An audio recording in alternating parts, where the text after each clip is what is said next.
Hello my loves and welcome back to my channel. July reading wrap up. That is what today's video is. I usually start off every year filming these videos and then I fall off the bandwagon, but I've decided to come back and do it again, bitch, because when I was looking at Goodreads, I was like, I actually read quite a few books this past month and I have a lot to say about most of them. So I think in the future, regardless if I read 2 books a month or 15 books a month, I'm going to continue on with reading wrap-ups. I do really enjoy them, and instead of just giving you recs, I can talk about books that maybe I didn't quite like and give you guys my review. So yes, July reading wrap-up, bitch. We're in August. What the fuck? Can someone explain to me how we're in August? I don't know what is happening. The world is spinning faster. I actually think it is. I think there is like a fact, a scientific fact, that the world is spinning faster than usual, and I fucking feel it, bitch. I feel it. Also, we have to talk about the elephant in the room. My nails, okay? I have no nails on. They've all come off except for my thumbs. It's embarrassing. I feel like I've got like coke nails. You know those people that grow their nails long because they're coke addicts, and you know what I mean? Yeah, like I feel like I've got coke thumbnails. It's actually fucked. I can't believe how much I read this month. I really can't get over it. I feel like I was in such a slump this month. I feel like there was like no books that would like taken it home for me, baby. But then, yeah, I looked at Goodreads and I was like, I've read quite a bit. But I will admit now, a lot of these books that I finished reading in July, I'd already began reading before July started. So I was kind of like cleaning up my DNF pile. So that's probably why I was able to finish so many. Between Never and Forever was the first book that I read in July, okay? And I was really excited to pick this up because it was a new release from Britt Benson, and I really love her duet, like The Love of My Next Life or something along those lines. Like I really loved that duet. I read it at the beginning of the year and froth it, bitch. So when I saw this, I was really intrigued because it is a famous rock star trope with a single dad, and it's a second chance, friends to lovers, lovers to enemies situation. Like it's all the tropes you can think of. And yeah, as I said, I was really excited to read this. Unfortunately, it did not tickle my dick. Okay, it didn't tickle the dick. I wish it tickled my dick, but it didn't. I don't know. There's just something really fucking corny about a female rock star.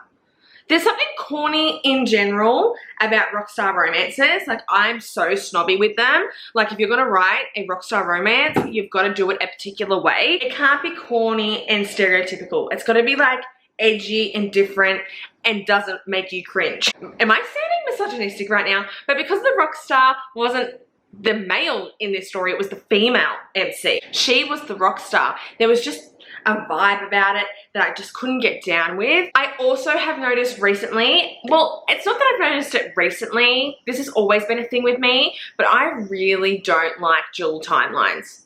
Like, I don't like it when you begin a story and you're like hooked already and you're in the story, you're ready to read the shit out of it. And then the next chapter is like 10 years ago, past.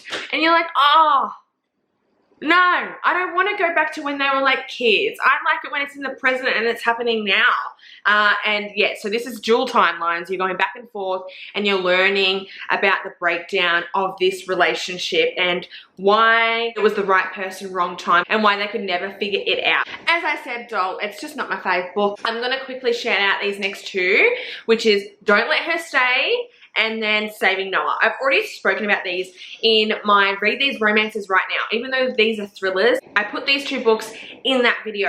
So Don't Let Me Stay is a wicked thriller. It's about this wife who is in the postpartum era. She's just had a baby and she's married to this older guy.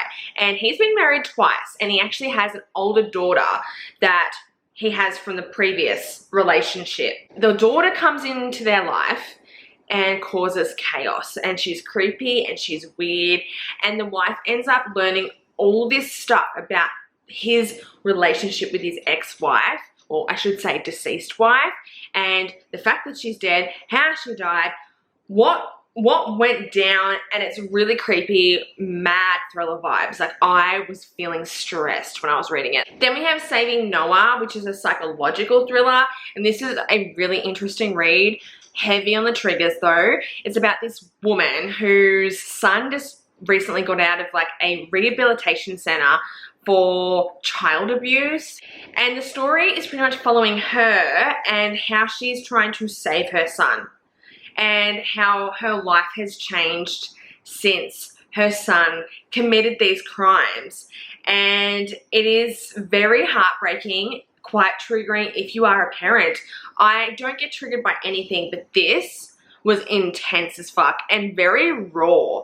Like some of the scenes, especially when her son was talking about like how he feels towards children and stuff, I was kind of like, but I couldn't stop reading. I couldn't stop reading. It's not a thriller that will, you know, keep you on the edge of your seat. It's psychological, so it'll just kind of mess with you a bit. And I love a read like this every now and then. Like it gave off My Dark Vanessa vibes in a sense. Like I would put it in that type of category, and I love that book. But this had a little bit more of a thriller twist to it, and there was a plot twist that I didn't see coming. Pretty much since I read Untouchable, I've been going through my backlist, okay? So in my notes, in my phone, I have lists and lists of books that I want to read, and they go back all the way until 2019, okay? So I'm going through them and I'm finding books that I haven't read that I want to read because, you know, I put Untouchable on the back burner for so long, and that became my favorite book of this year. So I'm like, what else am I missing out on? So I picked up The Day She Cried by Kay Webster. Now, this has been on my TBR, as I said, since like 2020, 2019 even. My sister-in-law recommended it to me, and I came across it in my notes, and I was like, holy shit, I forgot Kay Webster even exists. I get so caught up with these new authors, the authors that are kind of like dominating social media right now. I'm forgetting about these authors that I used to read, and I'm definitely going through like a reading discovery right now. I'm trying to find like, what do I like? I feel like my taste is changing, has evolved, and I don't quite know where I sit anymore. Like I used to be like predominantly dark romance, and though I do still love dark romance, the dark romance that has been on the scene the past, like, I want to say 18 months, just hasn't been the same. And also when I have tried to read older dark romances that have been on my TBR, I also don't like them either. It's very interesting. I do know that I'm no longer into anything to do with trafficking or like severe abuse between love interests. I won't ever judge anyone for enjoying those types of books, and hey, we all know that dark romance can serve so many different purposes for people. Dark romance is therapy for a lot of people most of the time, so I will never judge, but I don't know, I find it really hard to fall in love with a couple and these characters and believe in their story and ship their love story if their love story is so tragic. Like, you're not going to be sailing off into the sunset after you've just been raped by your boyfriend. You know what I mean? Like, it's just not, that's not the vibe. I love dark romance that is tragic, okay? Like, brutal, tragic, but then not sailing off into the sunset. And I think this misconception with dark romance that everything has to be about like sexual assault, like stalking and serial killers, that type of vibe, is such a misconception. Like, dark romance doesn't mean it has to be on that scale. Dark romance can just be the backstory of the characters. It could involve so many different things, just darker context, but it doesn't need to be that deep and, you know, romanticizing that. Again, I don't want to come across as if I'm judging. Like, if you read it, that's great. I used to as well, but I've also had conversations with other bookish babes in the community recently, and I said, like, when I started reading back in 2019 and I started uploading booktube videos in 2020, I had just discovered reading, and I was reading for the shock factor, and I was reading for like the adrenaline and the dopamine hit I was searching for at the end of every book. So I was reading everything. Like, the more taboo, the better. Like, I just wanted to be like, what the fuck did I just read with every book? But now that I've been reading for so long and I've read so many different books and I know what I like, I know what I don't like, everything's just different now. Like, it's just different, and I just don't get that kick out of like dark taboo romance like I used to, which I'll touch on more with another book that I read this month. But anyway, I picked this book up and it was good, okay? The one thing I did notice is I love Kay Webster's writing. Her writing style is just easy breezy, bitch, and it's just really short, sweet, straight to the point, and she ties up her sentences without too much description, too much bullshit, and it's just like, oh, easy to read, man. I'm all about the easy reads. Get horny over it, bitch. I know I would have loved this book years ago, but it just didn't hit the spot now. And this is an older book as well. It's about this girl in high school who ends up getting a dating app and is like playing a prank on this other girl, this other student at the school, and something happens to the student that is just so terrible because she's been bullied. And then the girl that was kind of like doing this to her ends up with her brother. But it's like a real enemies to lovers. Like, it's like hate to love bitch. It's brutal. He hates her, and he's, I don't know, like, he wants this bitch to die for what she did to his sister, but they end up in love. There was a lot of plot twists in this book, which I did enjoy. It definitely wasn't stock standard, but it just didn't hit the way that I wanted, okay? And I was bummed about that, but I was curious. Like, my curiosity was sparked because I was like, Kate Webster, oh my god, I haven't read this bitch in years. So then I read the short story novella Daddy Read. Okay, so we all know that this is a novella to do with the wild, which is a very controversial book that I read back in the day and I really fucking liked. It's an incest relationship. Now, I don't read incest anymore, and to be honest, I've only read like 3 incest books, and I just feel like the wild is just different, man. Like, they're in the wild. Anyway, so I read this because I know she's coming out with a new book soon to do with the wild, like in that world, and that sparks my interest. Like, I'm intrigued, so I wanted to read this and just rehash their relationship. This book definitely gave me the ick. But the first one gave me the ick as well. Like, I didn't read the first book. Like, I never read The Wild and was like, this is so fucking good. Like, oh my god. I was like, this is icky, bitch. You're not meant to like it, but you enjoy reading it. When I read the novella, I was like, I don't think I'm into this anymore. I don't think I am. Like, I'm really not. Like, things just hit so different now that I've become a mum. And also, I'm 28 and I've grown, and I just am not like this little, you know, this 24-year-old horny bitch. I'm just not. So yeah, it's really interesting. I think I need to step away from smart.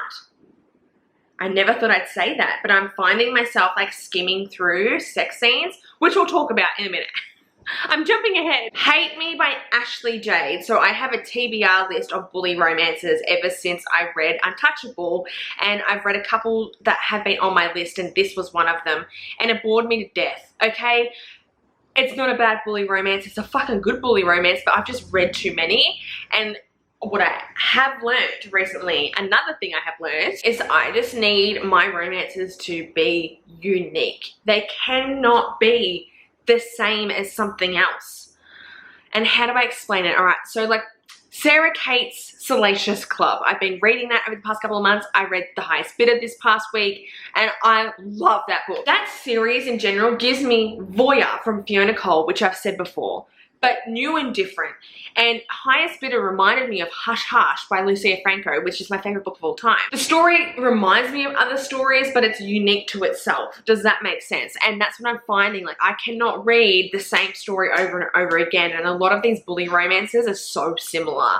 Like, it's either like a step sibling or something like that, or like they're standing in the fucking corridor at their locker and the bully walks past and like bumps them. Like, it's the same shit. And I just can't read the same romances back to back to back. I need something unique in every story. And I think Untouchable was, I don't know, Untouchable has kind of ruined bully romances for me because it's so fucking good. Like, it's just such a good dark romance, and I actually swooned over Carter, and I don't swoon over heroes anymore, really. Like, a lot of them, they all blend into one another. They all sound the same a lot of the time. So yeah, it wasn't a bad book, and I love Ashley Jade. Like, the words from her is one of my favorite books ever. And yeah, I was kind of disappointed by this because it bored me, because it was kind of predictable in a sense. Like, I knew what I was reading. I knew what was going to happen. Daisy Darker by Alice Feeney. This is one of my favorite books I read this month. Well, last month, sorry. And one of my favorite books I've ever read, not even for the story. The writing style is so gorgeous. The aesthetic of this book, oh my god, it was just such a vibe. It's like a murder mystery. Like, oh, let me talk to you about it, all right? So we've got Daisy, who is visiting her grandma, who lives on an island, right? And this island, I think there's a map in the book, actually. This island has nothing on it except for this house. And the only way you can access this house is through like a sandbank type of thing. So once the fucking tide comes in, you can't leave the mansion. Like, you can't. So she goes there to visit her grandma, and her whole family gets together there because I believe, from memory, I think I've forgotten now, but I think her grandma's dying or something, and the family's so dysfunctional and doesn't get along, and there's so many issues. The parents have been split up for years and all this stuff, and it just gives off like rainy, dark, cloudy thriller vibes, but like they're stuck. And each chapter, it says like the time of the day, and by like 12 o'clock at night, the tide's in and they can't leave. And something happens, and it's like a who did it, okay? So you're like reading, trying to figure out who the fuck did this, what the fuck's going on. It spun me out, and it's such a good book, man. Like, I really love it. I love this cover for a thriller. Like, it's just beautiful but dark, and I just like this book. I wish I highlighted it. Like, I don't really annotate my books that much because every time I go to annotate a book, I end up DNFing the book and not liking the book, and I'm like, fuck, I can't even resell this or give this away because I've started like annotating it. Like, I like to annotate books after I've read them, but I really wish I fucking annotated this one because the writing style is so beautiful, and I was sitting on the couch reading this at night, and I was reading it out to my partner because there were so many parts that were just like, listen to this bitch and her words. Like, her words are so easy to read. They're so well constructed that you're like, fuck, why didn't I think of that? But it's just, it honestly is so perfect. Daisy Darker, if you're looking for a thriller, like murder mystery type of thing. So good. One of my favorite books from July. This is the second book in the Chestnut Springs series. And I was so disappointed by this. I'm so disappointed by this entire series, and I know a lot of people are going to be really upset by that because it's so fucking popular. I will buy all the paperbacks because I love the covers. I think they're so pretty, but I'm just not really that into small town. I'm not, and it's really frustrating because I know small town is so big right now and everyone loves small town, but I'm just not really into it that much, especially if we're doing like country, small town in America. Like, cannot relate. Cannot relate. I'm sorry. I'm not into cowboys and shit. I'm sorry. Like, I love Yellowstone, like the TV show, but that's like rare, okay? That was a rare thing for me to like. Yeah, there's just something about this series that just doesn't do it for me. They're not bad at all. I totally understand why so many people love this series, but I really was disappointed by Flawless. Then I picked up Heartless because I'd been told that I would love Heartless. And though I liked it better than Flawless, it still didn't take it home for me. I don't know. I don't know. I did listen to it. The audiobook was good, but I got bored by it. I don't know what the fuck is up. Like, why do I not like these books that are so fucking popular? Nothing's wrong with me, but everyone just has different tastes in books, and that's fine. I'm just trying to figure out where I stand now because, like, I'm so confused with what romances I like these days. Because I had a couple of disappointed reads, I thought, let's go on TikTok and find a popular TikTok book and see if it tickles the fancy. I don't know why I did that because I know popular TikTok books don't ever tickle my fancy.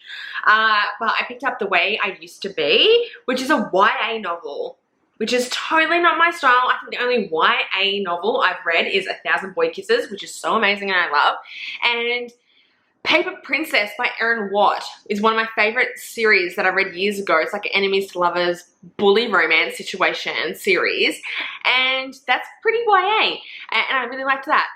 I started this book and I loved it at the beginning, but then I got bored. But hear me out. I'm not gonna judge and critique this book too much because I think there is a very important message in this story, and I know it's not necessarily meant for entertainment. It's got a message that we all should read, especially if you are in that young adult age group. Like, this book is something that you need to read. We're going to talk about The Man Upstairs. What the fuck is this? I read this 2 weeks ago, and I have never read a book that has made me feel so conflicted in my fucking life. I don't know what made me pick this up, but I just did. I think I saw someone post it in a Facebook group, randomly, not my Facebook group, but just like a random book Facebook group. And I was like, huh, I haven't read anything from Jade West in a while. And I love Jade West's writing. And I did like this book. It's so conflicting because I did like it. It felt very unique for a taboo book. There was just too many icks in it. Like, I was, with so many things that were said in this book. I love an age gap. I love a taboo age gap. But, like, it has to be done right. It has to be done right. This was too close to being, like, Predator, red flags. Like, we've got this girl who comes from, like, this shit family. Her mum's shit's falling apart, and this man moves upstairs. He's a predator. He enjoys having sex with younger girls who are of age but are still very young. And yeah, there's just many rumors about him, and they have an encounter and they get involved with one another. Okay, so she's freshly 18 with glasses, and he's 52, I think. Yeah, so he had a family and shit, okay? And then he cheated on his wife with all his students because he is a professor. Some of the students were friends with his daughter, and his whole life fell apart, and he moved into this run-down apartment block where this girl lives. Anyway, she's fantasizing about him and then kind of makes a crack on him, and he lets her go.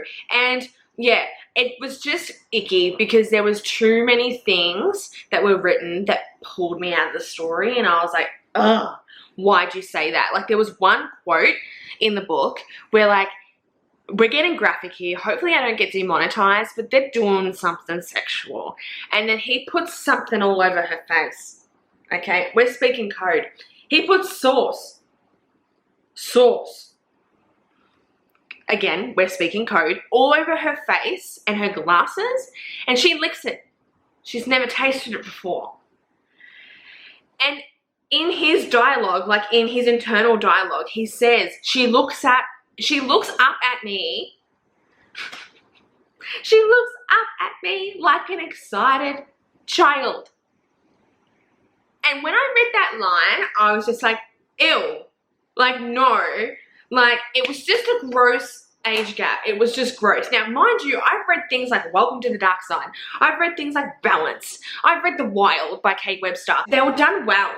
Like, they weren't done like this. The heroine was 18. She was innocent, had no experience. She acted like she was a child still, and he was a grown-ass man. Like, I couldn't get down with it. Now, in saying that, I kind of enjoyed it at the same time, which is why I finished reading the whole fucking thing in 24 hours. Like, it started off strong, then it got creepy, and then I'd forget about the creepiness, and then I'd keep reading, and then something creepy would happen. It was very conflicting because, like, I liked it, but then at the end of it, I had to sit there with it, and I was like, what the fuck was that? Like, there was just too many lines blurred and crossed, and he sounded like a predator preying on this girl. The sex scenes were so... It's Jade West. If you've read her, you understand. They're so fucking graphic and just like, what the fuck? She is an author that writes really taboo stuff, and her sex, like her smut scenes are fucked up, man. You'll read some of them and you're like, am I turned on by this? Because it's just like, not gruesome, but like very graphic, like intense smut. And I don't know, man, it just left me feeling weird. It just did, because I was like, I've read this in 24 hours. I haven't read a book in 24 hours in such a long time. What the fuck? How do I feel? Yeah, I'm icky about it. I'm icky about it. And I just didn't feel their love. Like, I didn't feel like it was based on anything but their sexual attraction. And for me, I need like real chemistry. I need angst. I need to believe that they're in love. Like, I feel like she was just looking for someone to give her love and support, and he was kind of taking advantage of that. So yeah, I don't know. The Man Upstairs. Do what you will with it. I read The Two of Us. So I've already mentioned this in my TBR video. So I did a TBR video and I knocked 2 books off that list already, which we'll talk about. So The Two of Us is a really good, like, second chance romance, small town vibes. It's a debut novel from this author, and it was beautiful writing. I am just not a small town second chance dual timeline bitch. I'm just not, okay? And that's all in this book. So if you are into those things, you'll love this story. Honestly, Taylor's writing is beautiful. Like, I messaged her on Instagram and I said, beautiful writing, man. Like, love your writing. I can't wait to see what else she brings out. If she ever brings out something that's not small towny and something up my alley, I will fucking promote the shit out of it. She's gonna do big things. Like, I feel like Taylor's books will get picked up by a publishing company because her writing is just, like, honestly, perfection. I loved it. I loved it. Like, every, like, sentence just tied up in a perfect little bow, and it was just beautiful. But yeah, if you're looking for a small town, second chance, this is really good, and I know a lot of people will love this book. It just wasn't quite up my alley. Not so lucky, but Trelina Pookie, I finally finished it, and I just want to say now, like, Trelina writes the best fucking banter. Like, I have read 3 books from her now, and I laugh. Her banter is great, like, good dialogue, funny as fuck. This was fun, like, it was just really, really fun. So it's about Eleanor. She's gone on a 4th of July trip to Vegas with her bestie, and she's woken up fucking married, and she's banged this NFL player and his mates. Read this if you want to have a laugh and you want some good smart. Like, Trelina knows how to write female characters as well, like boss bitches. Boss bitches. And yeah, I just really enjoyed this. The only thing is, I'm not a sports romance gal. It just is not my thing, and you know, we have some NFL shit going on in here. Can't relate. So if this was separate to that, I would have actually enjoyed it a little bit more. But I love Trelina, and I love supporting her, and I can't wait to read more of her stuff. I need to read her backlist. I do, because this was funny. I need to read Tangled in Tinsel, because Eleanor is Tangled in Tinsel's heroine's sister. I think something like that, like they're connected. They're part of the same holiday-ish series. After the Jade West debacle with The Man Upstairs, I read Bait, because I did enjoy her writing and her, you know, some of the smut scenes in The Man Upstairs. So I wanted to read something else from her. I love the book Sugar Daddies, and Hello Stranger is one of my favorite books of all time, okay, from Jade West. So I picked up Bait because it's been on my TBR for quite some time. I don't know what the fuck is up, but I'm just not into hardcore fucking smut anymore. Like, I'm just not. I can't have... My smut needs to mean a lot. Like, there needs to be, like, very few smut scenes, okay? I like a good chapter smut scene, okay? A whole fucking chapter of smut, but, like, twice in the story, you know? We need chemistry, we need angst, we need And I'm not into consensual, non-consensual. So this book was very much all about that. So it's about this girl who has these really dark desires, and she has these really dark fantasies, and she goes on like this sex website. It's kind of like Tinder, but you're looking for someone to meet up with, explore these dark fantasies with whatever person you find on this app, site, whatever. And she finds this guy, and she tells him all about her fantasies, and so on and so forth. I listened to this on Audible. The Audible book was really good, but I found myself fucking literally changing the speed of the book. I think it was on like 1.75 or something like that, and it was just like in my ear, because I wanted to just get through it. Like, I just didn't love it. I feel like this video is going to be so fucking long, and I'm so sorry. I hope you guys enjoy a really long video from me. Welcome to my wrap-ups. If you did enjoy this video, thumbs up, subscribe before leaving. Let me know in the comments down below what your favorite book was from July. Let me know if you've read any of these and what your opinions are on them. Thank you for watching. It means the world to me, and I'll see you next week. Next video, which is probably next week, because I upload once a week. Okay, bye.